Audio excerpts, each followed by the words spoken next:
आज Doubtnut app download करें। Doubtnut पर अपने सभी गणित, रसायन विज्ञान, भौतिक विज्ञान और जीव विज्ञान के डाउट्स का करो सफाया। बस प्रश्न की फोटो खींचो, एक ही प्रश्न को क्रॉप करो और तुरंत वीडियो सोल्यूशन पाओ। अभी डाउनलोड करें। देखिए, प्रश्न हमें दिया हुआ है कि कैपिटल एम द्रव्यमान तथा कैपिटल आर त्रिज्या की एक समान वृत्ताकार चक्ति अपने केंद्र से होकर जाने वाली किसी क्षैतिज अक्ष के सापेक्ष ओमेगा कोणीय वेग से घूर्णन कर रही है। इस तरह से चक्ति से अगर स्मॉल एम द्रव्यमान का एक छोटा सा टुकड़ा टूटकर अलग अगर हो जाता है, तब वह टूटने वाले बिंदु से ऊर्ध्वाधर ऊपर की ओर जाता है, ये कहा जा रहा है। तब हमें चक्ति के लिए उस शक्ति के लिए उसके कोणीय चाल का मान कितना होगा वो हमें ज्ञात करना है। कौन सी स्थिति? जब चक्ति से एम द्रव्यमान का छोटा सा हिस्सा टूटकर अलग हो जाता है, तब की बात। तो इसके लिए हम सबसे पहले देखते हैं उसकी संरचना की। एक वृत्ताकार चक्ति हमने ले रखी है, ठीक है। ये उसका तल है, हमने कुछ इस तरह से बताया। अब यहाँ पर हम देखें उसके केंद्र को, तो केंद्र को हम यहाँ पर प्रस्तुत करते हैं और उसे बिंदु ओ से हमने प्रदर्शित करा हुआ है। पहले तो हमारे लिए एक समान वृत्ताकार चक्ति की संरचना कुछ इस तरह हमने बना रखी। चक्ति के लिए उसका केंद्र ओ, उससे जाने वाला ऊर्ध्वाधर अक्ष जो उसके तल के लंबवत है, उसे हमने यहाँ पर जेड डैश से प्रदर्शित करा। और एक और अक्ष वहाँ पर जो उसके यहाँ पर केंद्र से होकर जाता है, परंतु वो क्षैतिज अक्ष है। क्षैतिज अक्ष है मतलब वो व्यास के परितः घूमने वाला अक्ष होगा। इसे हमने चलिए वाई डैश के रूप में प्रदर्शित कर रखा, जिसके परितः वह घूर्णन करती हुई कितने कोणीय वेग से घूर्णन करती है, ये अगर बताया जा रहा है तो घूर्णन करते हुए उसके कोणीय वेग का मान ओमेगा होता है। अब इस तरह से जैसे कहा जा रहा है कि चक्ति से स्मॉल एम द्रव्यमान का छोटा सा टुकड़ा, मान लीजिए इतना छोटा सा टुकड़ा ये हम ले लेते हैं, ये हिस्सा, ठीक है। ये हिस्सा अगर टूट करके अलग हो जाता है, जिसके लिए उसका द्रव्यमान स्मॉल एम से प्रदर्शित करा गया है, ये टुकड़ा टूटकर अलग हो जाता है, तो अब इसकी संरचना किस प्रकार से होगी?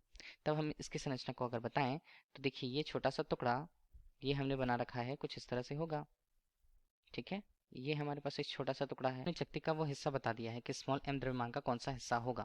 तो हमने ये जाना कि स्मॉल एम द्रव्यमान का ये हिस्सा है। चक्ति के लिए उसके कन्फिगरेशंस को लिखें तो यहाँ पर उसकी त्रिज्या को यहाँ पर हम बोल सकते हैं कि वो आर है, कैपिटल आर के रूप में, और उसके द्रव्यमान को कैपिटल एम के रूप में हमने प्रस्तुत कर रखा। तब ये हिस्सा जो जिसमें से स्मॉल द्रव्यमान का हिस्सा टूट गया है या निकल गया है, तो वो हिस्से के लिए द्रव्यमान कितना होगा? कैपिटल एम ऋण स्मॉल एम के बराबर इसका द्रव्यमान होगा। ये हमने समझ लिया।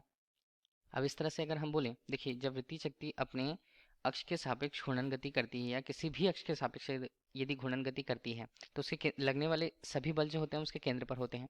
इस तरह हम उसके कोणीय संवेग के मान को बोले तो देखिए, कोणीय संवेग का मान क्या होगा? नियत होगा दोनों स्थितियों में।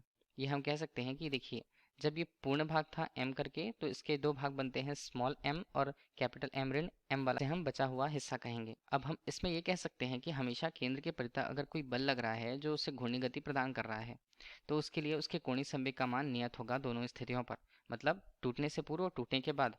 तो हम अलग अलग कोणीय यहाँ पर संवेग की बात करते हैं, तो पहले के लिए कोणीय संवेग को एल के रूप में प्रदर्शित कर रखा हमने।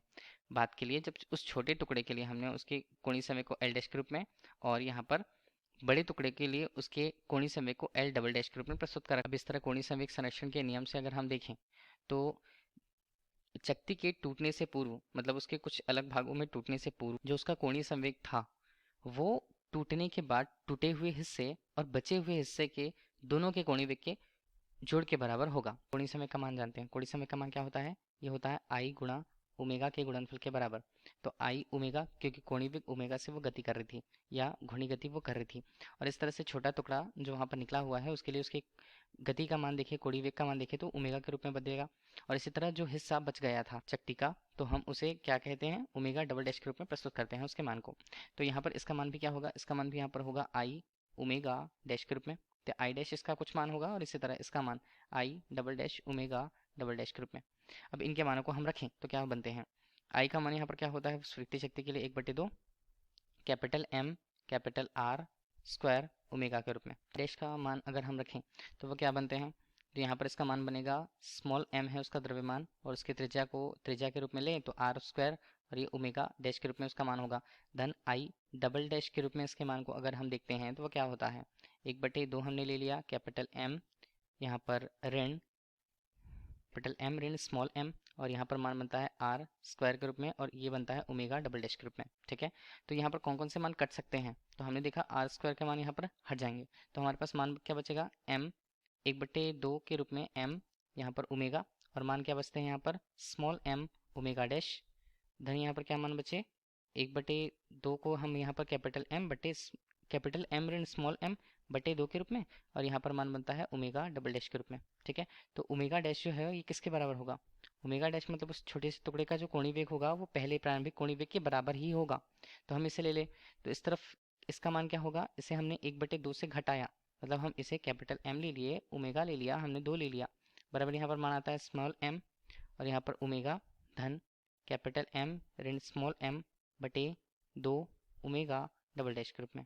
हमें निकालना है ओमेगा डबल डैश का मान, मतलब उस बचे हुए हिस्से के लिए उसके कोणीय वेग का मान हमें निकालना है। तो हम इसके क्या करें, एम ओमेगा हमने लिया बटे 2 लिया, ऋण यहाँ पर किया स्मॉल एम, यहाँ पर भी ओमेगा ले लिया, मान क्या बनते हैं?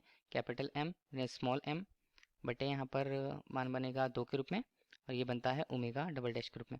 ठीक है, तो हम इसे क्या लिखें? 1/2 यहाँ से कट जाएंगे। ठीक है, हल करने के बाद इसका मान 2 के रूप में आता है।